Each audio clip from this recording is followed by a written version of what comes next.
Hi there, it's Karen, here with Whiskey Sour, of course, my buddy. Hope you guys are doing really great. Somebody was asking about an update on the kitties in Ohio, the two sisters, Ape and Monkey, and it looks like Monkey has a home, so they had to be split up, unfortunately. So Ape still needs a home. Ape is the one that looks like a lot like Filthy or like Teresa Clayton's kitty. Another friend, Dan, on here, he just got a couple kitties, and one of his kitties, Paco, looks a lot like that too. One of those calico and white kitties. So he needs a home still in Ohio if you guys can help. There's a picture of him up on my Facebook. So that's the recent update. He needs a home by the end of the month. They have lost their home, and so that's an unfortunate situation. So that's the update on the kitties. So a little bit of good news, but not completely good news yet. I wrote a blog today called, "Are You Lying to Someone?" And some of you out there will go, "No." And others will go, "No." There's so many lies, right? From little white lies all the way up to the big ones that put you in jail for 100 years. But I saw an update. This was kind of spawned from an update I saw on Twitter from someone who said, "Lying to someone you love to keep them happy is like a doctor giving out cigarettes to his lung cancer patients to keep them coming." Some people will tell you that white lies are okay. And you know the kind. "I'm washing my hair tonight. Sorry, can't come out. Got a headache. Can't make it to your show." You've heard me say before that my standard answer is, "I don't want to." It's a little on the brash side of things, but it works. Then there are those medium lies we tell that seem to involve the fantasy-based characters, that are the mascots for the holidays. The lies which sting are when you say you can't come to a party, and then the host of the party sees you down at the liquor store dressed to the nines going to some other party. Those are the kind of stinging lies, And how about those lies we tell to cover up bits of our past that are either embarrassing or could be harmful to our current relationship? Maybe it's not a full-on lie, maybe it's just a cover-up. Maybe we aren't lying, but instead we're just not defending the truth, or we're just wiping our feet on the truth. It's varying degrees. The lie isn't what tends to hurt people, though. They'll tell you it does, but it's the consequence of the lie. That's usually what the problem is. However, we will tell our partners, "We'll handle anything you tell us." Or we'll tell our children, "Feel free to come and tell us anything. You're pregnant, you're gay, or whatever it is. You're allowed to come to us and tell us anything that's on your mind, or anything that's going on with you, or anything that you feel like sharing, so long as you don't lie." Be like, "This is what we tell people, and that we hate to lie." And we'll say we don't appreciate being lied to. If someone cheats on us, we will rant and rave about how it was the lie. We'll tell our friends, "Oh, he cheated on me, but then he lied about it. That's what really got me." It's like, really? The idea of seeing your spouse with someone else isn't what got you? It was just the lie? I don't know. Well, the truth is, it's the cheating that hurts us.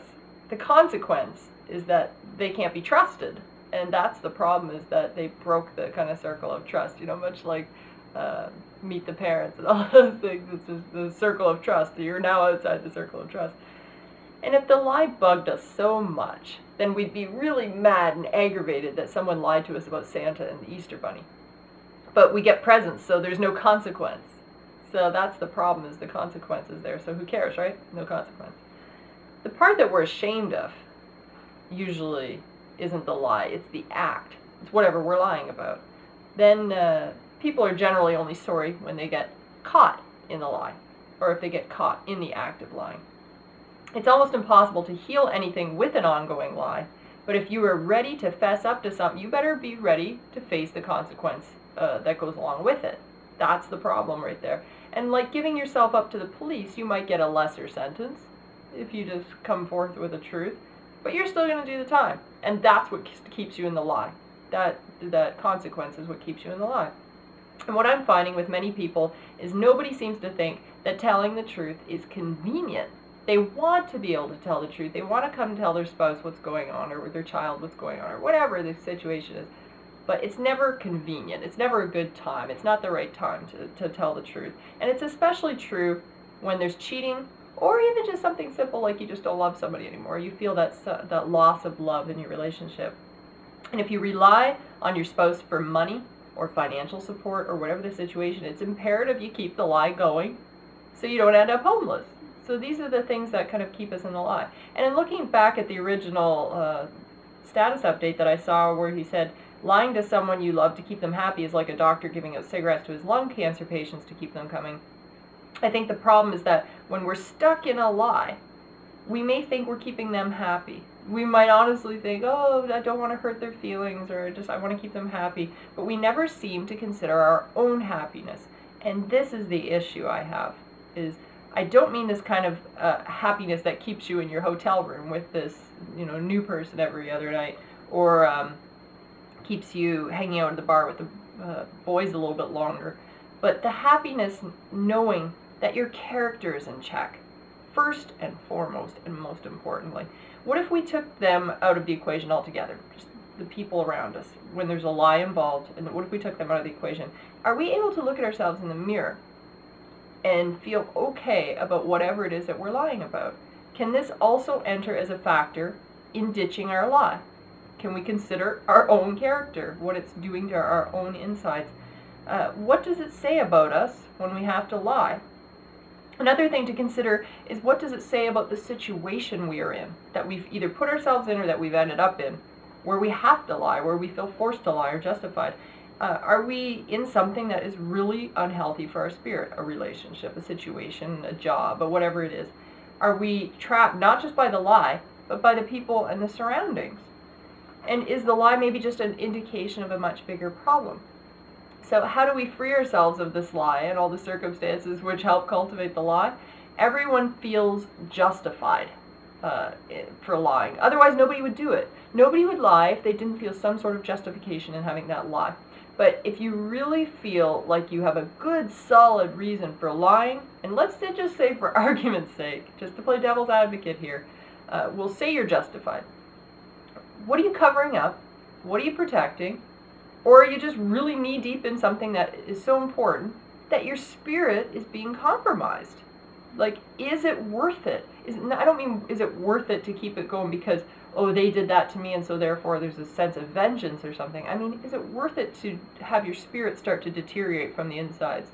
Is this lie that important? And I've had many years of adjusting in my life. And the best thing I've ever done, for me personally, was switched into spirit protection mode. And it's where I've assessed what is good for my spirit and what isn't. It's where I hire armed guards to watch me while I sleep. And this protection is meant to always keep my character in alignment. Do I screw up? Absolutely. Lots. But it's just, that's my goal. It's just to keep that spirit in alignment and keep it in check. And I figure if I make every decision based on what is best for my spirit, my problems and issues won't bleed into the lives of other people around me, thus affecting them. And it's what stops a person from cheating on someone just because they cheated on you. It's what stops us from seeking revenge or doing harm to each other because they did it to us first. Those are the things that I find just protecting the spirit, protecting my character, and careful, that way. Then it just becomes self-regulating. It's working for me. Might not work for everybody, but that's what I'm finding works for me. So yes, lying to someone to keep them happy is pretty ridiculous no matter the reason. I've even said children are more resilient than we give them credit for. I know a boy right now who has seen more from his parents, more disturbing things from his parents than what he should. And he has a very clear idea and knows when you talk to him, he talks openly about what's going on. And he can talk really openly about their situation. And is this dysfunctional? Maybe. Is he living in a dysfunctional situation? Yeah. He's not in harm's way, just so you know, but is it dysfunctional? Yeah. But he's not being lied to. And therefore, he gets to assess, he gets to make the choice based on what the truth is.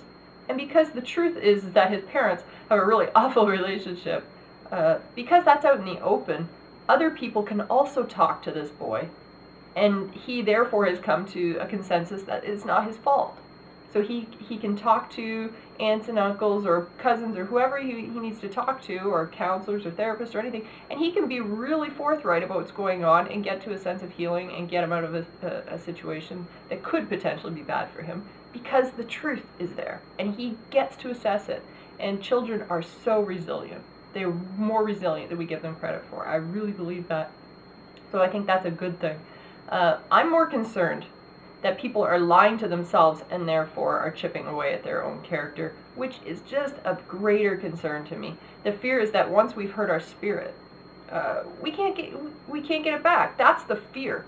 But the truth is, we too are really resilient, and we can get it back, and we can have new beginnings, and we are equipped. You hear me say this a lot. I believe we are equipped, and we can start fresh with a new protective liner on our spirit. And we just have to make it our priority and just get rid of the lies to start. Just get rid of those. It's kind of like demolishing a house, though.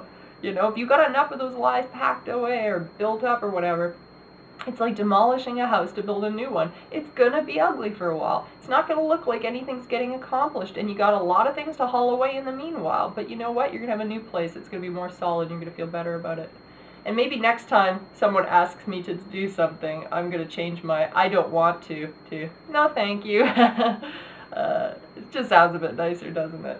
So I do understand. I've heard justifications for lying in so many circumstances, and I know people feel justified, and I know that timing is always bad, and some things are inconvenient, and people think they're protecting someone and all that, but boy, it's the truth is just so much easier on everybody, but especially our character. We can't afford, especially the way things are right now, in the times we're living in and when things are really tough, we need everything. We need all the tools that we can muster up to keep our spirit in check and to keep our character in alignment.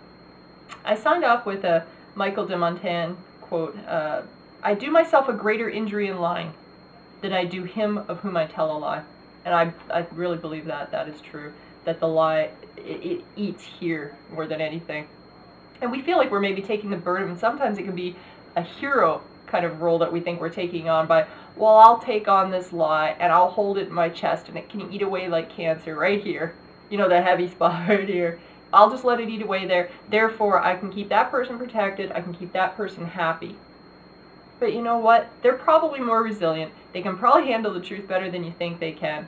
And you don't have to carry it anymore. That's the concern. So I'm glad that this person's Twitter update spurred something. I don't totally, the analogy's a bit much, but I was definitely agreeing that it doesn't help. So I thought I'd share that with you today. And of course, I will check in with you guys tomorrow. Hope you're having a wonderful holiday season. And if any of you guys in the Ohio or surrounding areas know of a home for this beautiful cat, Ape, check out his picture on my Facebook. He looks a lot like Philistine, a lot like Romeo, a lot like Paco, Dan's new kitty too. Just those beautiful calico and white cats. Just love them. Just love their hearts. So I hope that somebody out there can help this guy get a home, this little girl, by the end of the month. All right? So until next time, I will talk to you guys later. From Whiskey Sour and me, rock on.